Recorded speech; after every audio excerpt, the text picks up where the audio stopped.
na. Charge mo na habang kumakain tayo. Sige.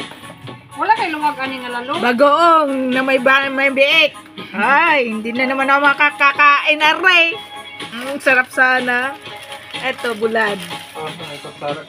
Ito, tilapia. Tapos ribs na sinabawan. Kanin. Saan ba yung ano mo, be? Kamote. Ahas daw na may sungay. Saan? Nabalita sa GMA. Sarap. Oh? Tara guys, kain tayo. Nasaan yung ahas? Ang laking ahas. Ayun o, may sungay. Oh, ayan. May sungay? Meron dito. Yan o, ang laki o. Hito.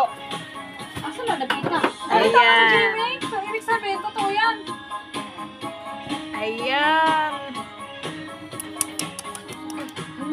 Yan, ang sarap. Ito pinakang ano nila, oh. Kain na tayo. Kaso hindi ako makakakain kasi may baboy. Sasawan daw to. Nandyan, oh. Tapos ito pa may sausawan. Yay, sarap. Makawalan ng tao. Tara guys, kain tayo. Tayo, tayo mag-live muna tayo.